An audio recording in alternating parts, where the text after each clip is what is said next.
Blackbeard, Jack Rackham, Charles Vane, Morgan and Roberts. Port Royal was filled with captains who chose the pirate life. Drinking, whoring and plundering, these pirates were ones to be feared. The golden age of piracy was peaking with masculine power at its command.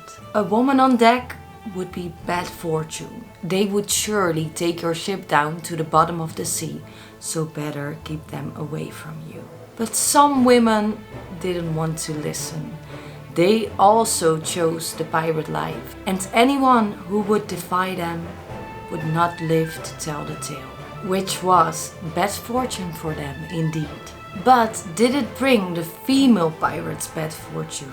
Or were the men just scared to be less successful, or even worse, to be less feared?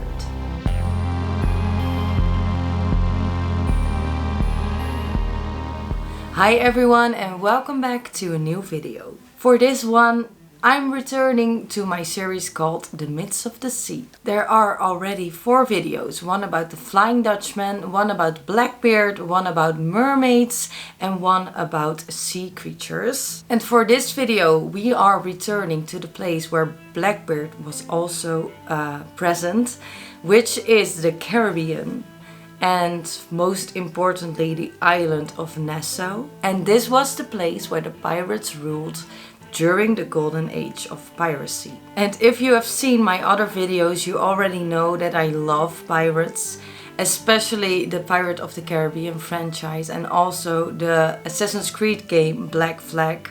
And I also really like the series Black Sails, which was on HBO I think, or Stars, which also talked about Blackbeard but also about female pirates. But the female pirate I think of first is Elizabeth Swann. She was really an inspiration for me because she was actually the governor's daughter, but eventually she became a pirate due to different circumstances in her life which forced her kinda to be one. But I really loved how badass she was and that she eventually took control of the pirate fleet. So this is kind of where it started for me. And while I was playing Black Flag from Assassin's Creed, I also met a few female pirates and I discovered that they were real life pirates. And they were female, as I mentioned before, which made it even better for me because I kind of loved once again how badass they were. Call me intrigued, which is also why I'm making this video, because I want to share how amazing they were with all of you. But were they real, or is it just a story, myth or legend? I will tell you all about it.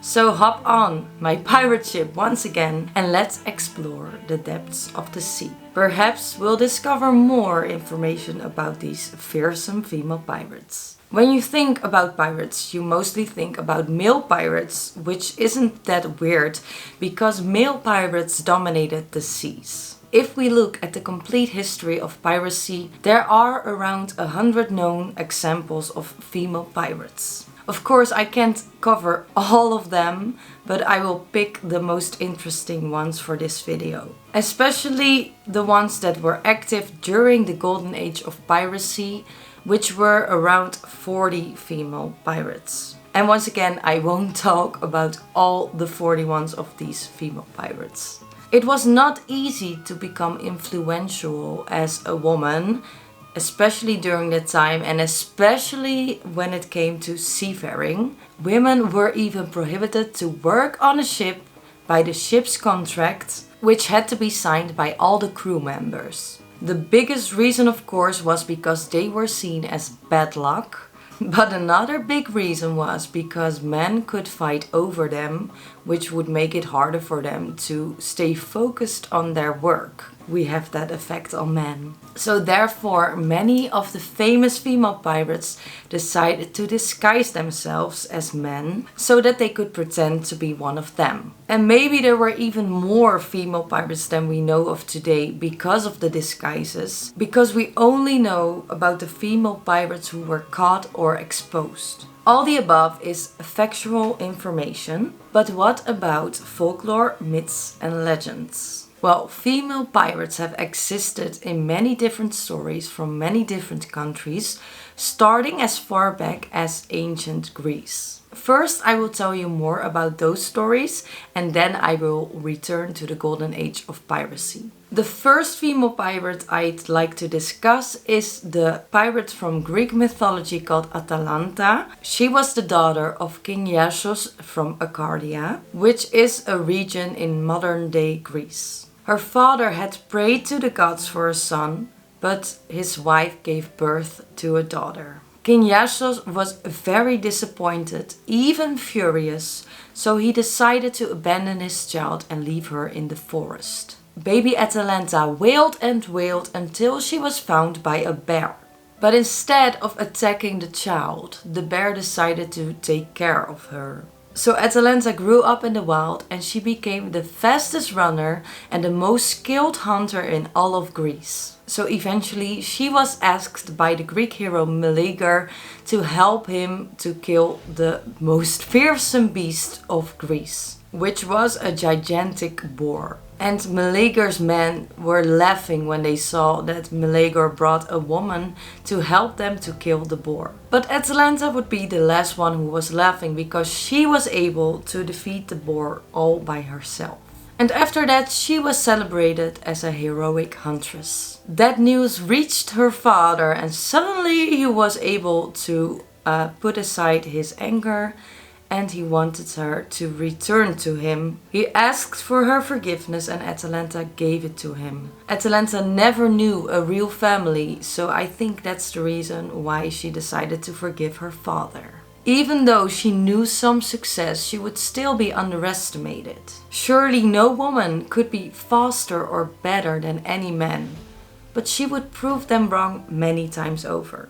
But was Atalanta some sort of pirate? The stories differ. If you would ask Apollonius of Rhodes, an ancient Greek author, he would dispute that she was ever on any ship. In the Greek mythological story of the Argonauts, Apollonius claims that she was denied to help Jason and the Argonauts in their mission to find the Golden Fleece. But other ancient authors do mention her in this story. They claim that she would have been the only woman who was allowed to sail with Jason and the Argonauts and that she even fought on their side at the Battle of Colchis. She chose to board the ship on her own account soon after the expedition set out, and she evoked the protection of the goddess of the hunt, Artemis, of whom she was a virgin priestess. Meleager also joined this expedition. In fact, this was the reason why Atalanta wanted to join as well. Meleager was actually married, but he left his wife to be with Atalanta. Meleager wanted to consummate their union, but Atalanta refused to do that. Partly because she was a priestess and they were not allowed to have intercourse, but mostly because some oracle told her that if she would lose her virginity, it would be disastrous. Sounds like something a father would say to their daughter to keep them from having sex. But they would still love each other and they would still join Jason in many other adventures. And since she was on a ship, this would make her a pirate of some sorts. Another Greek pirate was Artemisia I of Caria. Did she exist or was she part of some legend? According to many sources, she was the queen of Halicarnassus, which is now located in modern-day Bodrum in Turkey. She lived around 480 BC and she was also the queen of the islands Kos, Nisyros and Kalymnos. Artemisia would become one of Xerxes I, king of Persia's allies against the independent Greek city-states during the Second Persian invasion of Greece. She commanded ships at the naval battle of Artemisium and the naval battle of Salamis in 480 BC. She was not afraid to speak her mind like she did during the battle of Salamis. Many of Xerxes' naval commanders told him to fight a naval battle, but Artemisia advised against this. She knew that the Greek navy had more ships and if they would leave the shores, they would not be able to defeat them and their defense on the shores would be gone. She also did not trust the allies like the Egyptians, Pamphylians and the Cyprians. Although Xerxes praised her for her advice and wisdom, he decided to attack the Greek navy anyway. So therefore she also had to participate in the Battle of Salamis as an ally to the Persians. She proved herself by sinking a Greek ship, something that the male commanders were not able to do. Xerxes acknowledged that she had excelled above all the officers of the fleet, and he rewarded her with Greek armor. Another Artemisia II of Caria, was also a naval genius. If you want to know more about her, you can check my video about the mausoleum of Halicarnassus, and I will put the link in the description. Another ancient pirate is Princess Sela, a Norwegian pirate who was active around 400 to 420 AD. And she is one of the first known female pirates. She was also the sister of King Collar of Norway, and she was known as a skilled fighter and rower. The story goes that Sela and her brother King Collar never really liked each other. One day their father died and her brother became king, and Sela wasn't having it. There was no way that she would listen to his command, so she decided to leave and live a pirate life because pirates listen to no one. She attacked many ships and she became very wealthy from all their treasures. It wouldn't take long before her reputation would be known all around Norway. But Sela wasn't the only royal person in Norway who chose a pirate life. Horwendil, the former king of Jutland, also became a pirate. He received a lot of glory, so therefore King Collar decided to end him. King Collar led his fleet into a battle with Horwendil, but Horwendil got the upper hand and he killed King Collar instead. And this brought war to the shores of Norway. And since Sela was a princess of Norway, she could not live. People would fight for her because she was the rightful heir to the throne, even though she did not have any interest in the crown. So for that reason, Horwendil killed Sarah to end the war.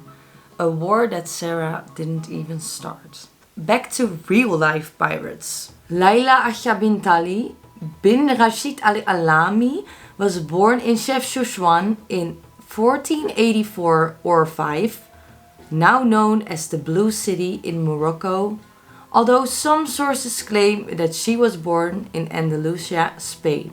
Anyway, she was born in a Muslim family and she would be known as the Pirate Queen of Morocco. The name she would be known for, Sayyida al-Hurra, is a name she would earn as a pirate. And this name means the lady who is free and independent. Her father was the emir of the city. She lived in Andalusia until 1492, after the fall of Granada, when her family was forced to flee to Morocco because the Muslims weren't welcome anymore. But she would never forget what the Christians had done to her family. She received an outstanding education which would caught the attention of many important men. She married Sultan Muhammad al-Mandri around 1510 and they had a daughter together.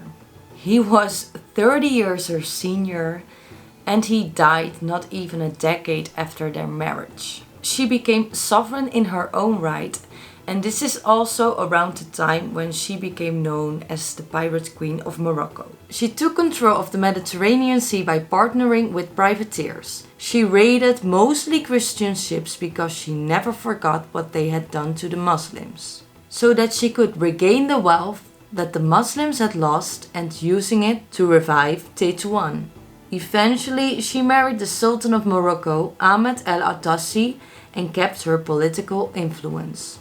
She was able to be powerful and wealthy for 30 years, but then she was overthrown by her own son-in-law. She lost all her property and power, and she lived out her life where it began, in Chefchaouen. Of course, I can mention many more female pirates, but I really want to go back to the golden age of piracy to talk about the women that made me decide to make this video. As I mentioned before, they lived during the golden age of piracy in the Caribbean, and their names are Anne Bonny and Mary Read. Anne Bonny is mysterious. We don't really know a lot about her, but she's still one of the most well-known female pirates of our history. We do know that she was real because she was eventually captured and recorded in documents, but her early life is a complete mystery. Most of the details about her life can be found in the pirate biographies of Captain Charles Johnson called A General History of Pirates. Is that reliable? Probably not, but it's all we've got. According to him, Anne was born in a town near Cork in the Kingdom of Ireland. Her father was an attorney called William Cormac, and her mother's name was Mary Brennan. William Cormac was married, but not to marry. William's wife became ill and stayed with her mother until she would recover. This would take months, so William decided to start an affair with Anne's mother. When William's wife returned, it did not take long for her to discover the affair. She wanted to trick Mary by hiding silver spoons in her house. She accused Mary of theft and Mary was thrown into prison. The wife separated from William and moved into a different home. Poor Mary discovered that she was pregnant and she had to give birth in jail. Anne was born and soon after Mary was allowed to leave jail because they pitied her. Since the town was small, the whole town knew Mary,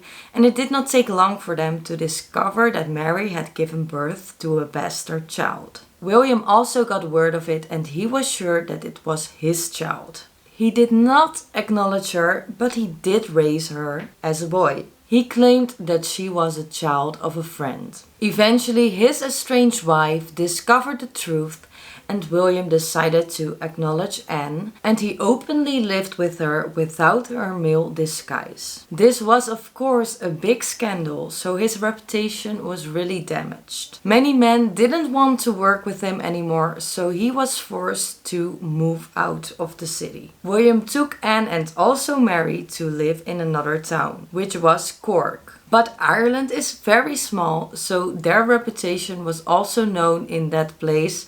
So they decided to move to Carolina, which is in America, to the city of Charleston. And after a successful career as merchant, he was able to buy a plantation. Anne grew up and became a woman, but unfortunately during that time her mother Mary died. It needs to be noted that there is no record that William actually owned a plantation. William wanted Anne to marry a good man. And he even found her one. But Anne wasn't interested because she was already deeply in love with a poor sailor called James Bonny. William was outraged and he threw her out of the house. From now on, Anne would be known as Anne Bonny. Anne and James moved to Nassau, which is known as the pirate capital of the New Providence Island.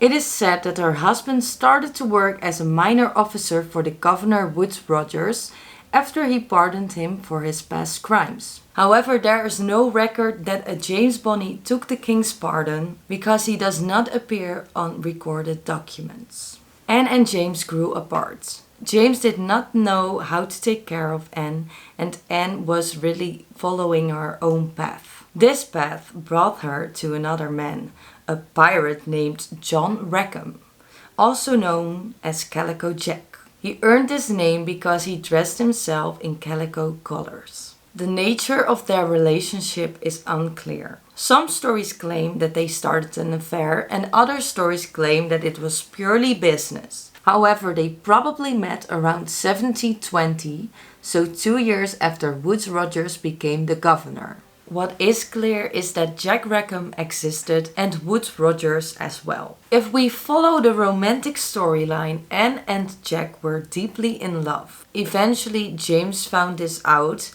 and he brought Anne to Woodes Rogers to punish her for her affair. Rogers ordered her to be whipped, but Jack was not having it and offered to buy Anne in a divorce by purchase. But James wouldn't agree to this, so Anne had no choice but to flee, and she decided to join Jack and his pirate life. Not everybody was happy to have a woman on board, but nobody would argue with Captain Jack. So Anne joined them on their adventures, and she would keep Jack warm during the nights. Jack had received a king's pardon by Woodes Rogers, but he ignored it completely. He decided to steal a sloop that belonged to John Ham, and he took over many more pirate ships. Therefore, he would become a wanted man, and he would be chased by pirate hunters who were looking for a big reward. And for a while, Jack had Anne for himself. The crew would change, but Jack and Anne would always be steady. When Jack and his crew plundered or destroyed a ship, he always offered the crew of that ship to join them. One captain also decided to join them, but it was not a man, although he claimed to be one. And her name was Mary Read, and she would become a big part of their story. Before I return to the story of Jack and Anne, I will tell you more about Mary Read, because she would be one big major influence in their story. She is one of the most famous female pirates of the Caribbean and the golden age of piracy, and I love talking about her. Once again, not much is known about this female pirate. It was likely that Mary was born in England, and like Anne, she was also born as a bastard child, which was really hard for her mother. But there are stories that claim that she was the second child of her mother. Before Mary was born, her mother was married to a sailor, and she already had a son with him, although we do not know the name of this son. Before Mary was born, her father disappeared at sea, presumed dead. And his mother, so the mother-in-law of Mary's mother, felt so sorry for her that she decided to send money to take care of her grandson. During that time, Mary's mother discovered that she was pregnant with her. But just before Mary was born, her brother died, and her mother didn't want to lose the money that she received from her mother-in-law, so she decided to pretend that Mary was a boy. I don't know why, but girls did not receive money and the boys did. Don't ask me why. I couldn't find it why she had to pretend to be a boy. And they succeeded to fool the mother-in-law, and they still received the money. So Mary was already used to pretend to be a boy from a very young age. When Mary was 13, she was still disguised as a boy, and she found work as a footboy, and she was employed on a ship. She joined the British military and the crew of a British man-of-war, which is one of the most powerful ships. She even fought in the War of the Spanish Succession, and eventually she moved to Flanders, which was a part of the Netherlands. And this is where Mary fell in love. Of course, she had to reveal to him that she was a woman, so she did that. She married the man and she moved to Flanders. And we don't know what the name of that man was. And since she proved herself in battle, she was able to earn some money. And with that money, she acquired an inn called the Drie Hoefijzers, which translates to the Three Horseshoes. The inn was located near Breda Castle in the Netherlands. They run the inn together, but their happiness wouldn't last long. Just a few months after they opened the inn, Mary's husband died. Mary decided to disguise herself as a man once again and joined another branch of the military service, starting in the Netherlands. All the wars were over, so there was no room for more advancements. And this was the moment when she decided to sail to the West Indies. When she arrived there, her ship was seized by pirates. She became a buccaneer, and probably by force. She and her crewmates decided to sail to Nassau in the Bahamas. This was around 1717, so during the time when the pirate pardons were introduced. Many of Mary's crewmates decided to take the pardon, but we do not know if Mary, who was named Mark during that time, also took a pardon. Some stories claim that she accepted this pardon and became a privateer, but joined the crew in mutiny. Other sources claim that she decided to live a pirate life for better or for worse. Mary, who was known as Mark Read, was accepted as a British male. She was so convincing that she even fooled Anne Bonny, whose path she would cross soon. The story of the meeting of Mary Read and Anne Bonny have been told many times in many different ways. Some stories claim that Mary Read decided to join Jack Rackham's crew by choice, but other stories claim that her ship was captured and that she was forced to join him or die. Either way, she ended up as a crew member of Jack Rackham's ship. Of course, still disguised as Mark Read. And Mary proved herself to be of value. Together with Anne, she had the reputation of being ruthless and of being a regular curser and swearer. And they were up for anything which Jack admired and appreciated. The relationship between Mary and Anne also knows many variations. In one story, they were both pretending to be men, and Anne caught feelings for Mark, and therefore Anne decided to reveal that she was a woman, only to discover that Mark was also a woman, aka Mary. In some stories this stopped their romance, but in other stories it still continued. At first Jack was jealous of the attention Anne gave to Mark.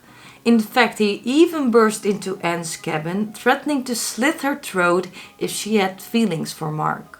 Mary, who was also present in the cabin, opened her blouse to ease Jack. He agreed to keep her secret for the rest of the crew. In other stories they were just friends and Anne did not even pretend to be a man. The crew eventually found out that Mark was actually Mary and they just accepted it. They already had Anne on board and they were doing just fine, so two women wouldn't be a problem.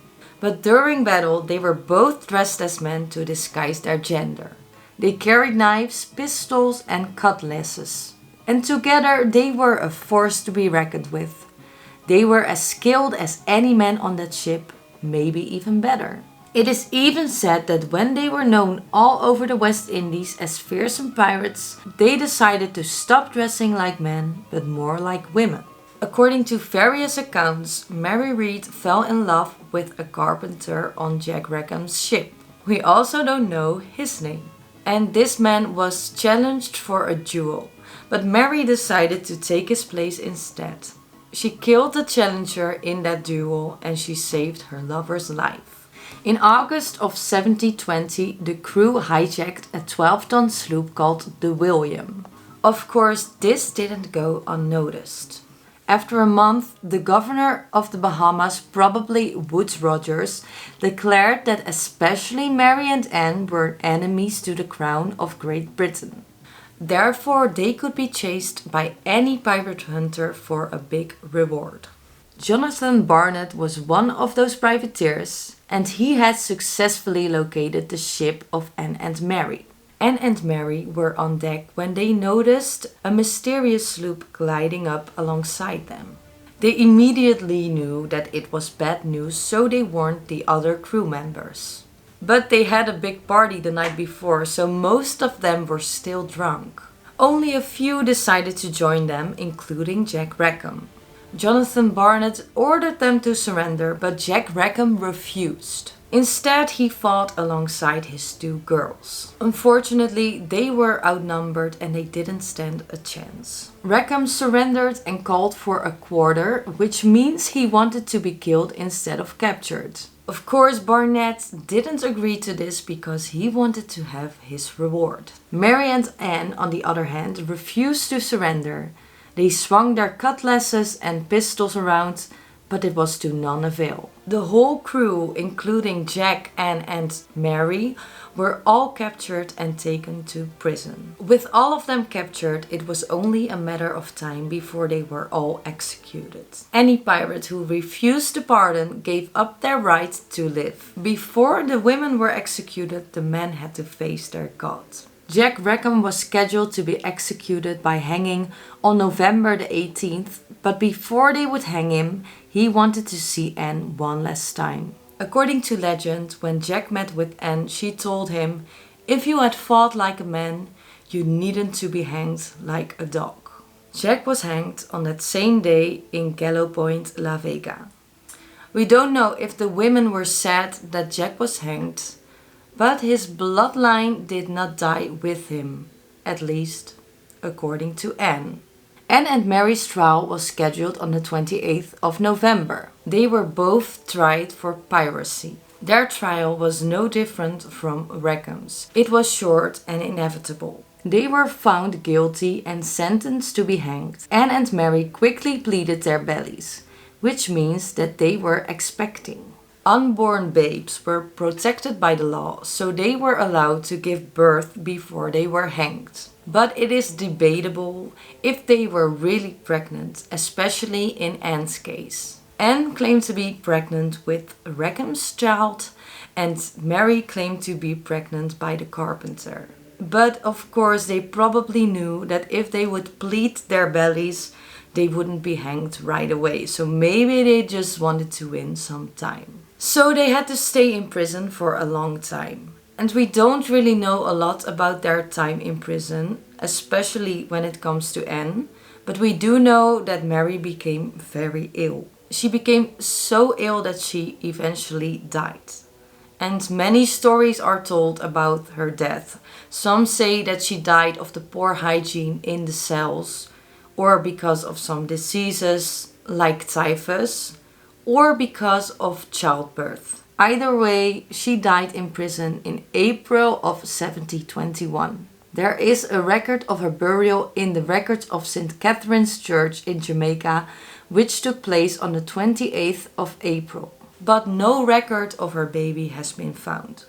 So either the child died in her belly, or there was no child to begin with. We hardly know anything about Anne during this time. It is said that she was released. She disappeared after the burial of Mary Read. It's most likely that she wasn't executed because no records of her have been found. Her name was found on a burial register in Spanish Town, and that was the same place where she was tried.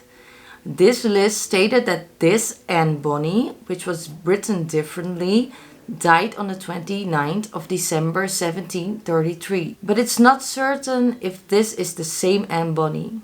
We also don't know if she gave birth or if it was just a lie to win time. Either way, it worked because Anne would never see the gallows. Anne and Mary became legendary pirates in their own right. Many stories have been written about them, and I'm sure that many stories will follow. We probably will never know what truly happened, but at least we have some stories to start speculating for ourselves. The last female pirate I want to discuss is one from China, and her name was Zheng Yi Sao. She was a Chinese pirate leader active in the South China Sea from 1801 to 1810. And she was the most successful female pirate that has ever lived. So therefore she can't be missed in this video. I'm sure you can make an entire video about her, but in this video I will give you a small part of her story. Zheng Yi Sao was born as Qingxi in the coastal city of Guangzhou, China around 1775, so decades after the golden age of piracy. This of course doesn't mean that piracy was gone. In fact, it was very much alive. We don't know a lot about her younger years, only that she had humble beginnings. Her name was first mentioned when she was working in a floating brothel. She gained a reputation as a very good businesswoman. When she was around 26 or so, she married a man named Zheng Yi. He was probably one of her clients, but we don't know that for certain. We also don't know if they fell in love with each other or if it was just some sort of arrangement. What we do know is that Yi was a powerful pirate. He helped other pirates to re-establish power across the border in China. Zheng Yi eventually started to help her husband to organize and consolidate for the pirates, which led to unify small gangs of pirates and grew into an organization consisting of 70,000 men. After 6 or 7 years of marriage, Zheng Yi's husband died. But this did not stop her from continuing their work. She took over his whole fleet. But of course she couldn't do it all by herself. So she made her adopted son Zhang Bao her second in command. He was already her husband's protege, and eventually she even married him. But with so many men, it would prove a very hard task to keep them all loyal. Zheng Yi knew that, so she created a system to make sure that she would stay in power. Of course, there was already a pirate code, which for example would be if you call for a parley, you were allowed to speak freely and not be killed. So it was quite similar to that. She created her own code in which death was always a constant threat. If you would disobey the code, you would not get mercy. They would decapitate you then and there. Of course, you could not only rule by fear, she was also fair. She would make sure that stolen goods would be divided fairly. She even allowed ships to pay her and her fleet to not be attacked. But I think it wasn't really cheap. Zheng Yi was a successful pirate. Nobody could beat her fleet. She was so powerful that the Chinese navy wasn't even able to stop pirate attacks. Eventually her pirate confederation became too large, which made it hard to keep them all in line. Some pirates decided to take a pardon and become pirate hunters. It became harder and harder to keep everything the way it was. A large part of her fleet was disbanded or even destroyed. Zheng Yi decided to call it a day, but not without a proper goodbye. She sailed her entire fleet of 260 junks with all the flags flying into Canton Harbor. She demanded a pardon and a good deal. The pirates could keep all their plunder, but they had to give up most of their ships and weapons. Many of the pirates decided to join the Chinese navy after this ordeal. Zheng Yi gave birth to a son, Zheng Yi Sao, and a daughter whose name we don't know. Her husband Zheng Bao died at the age of 39 while working as a colonel in charge of the Penghu garrison. She got married for the third and final time to Cheng Pao and they got one son together. She spent the rest of her life and career managing a successful smuggling racket fronted by a gambling house. She died aged 96 in 1844. It is strange that not many people know about her since she is one of the most successful pirates ever, even when you include all the men. Maybe she was even better than most of the pirate men. And she is one of the few who was able to live out her life and reach a very respectable old age. Of course, there are many other female pirates I could talk about, but if I would do that, this video would be hours long. So maybe I can make a part 2 one time. For now, I really hope you enjoyed this video about female pirates. I really like talking about female warriors or female independent women. I'm not really a feminist, only a little bit like you should be, but it's not like I want women to be girl bosses. But I love it when women have successful careers in whatever career they are following. And the world is really dominated by men, so sometimes it's cool to talk about the powerful women in the world. I'm not sure what my next video will be about, but I will tell you that I'm already working on some Halloween videos. One of the videos was requested and it's about werewolves. So stay tuned for that, and I really hope I can make 2 Halloween videos, but I never know how my life is going to be. So I hope I can make it work, but at least you will get that one, and hopefully before that time I can also give you something else. For now, thank you so much for watching and I hope to see you the next time. Bye!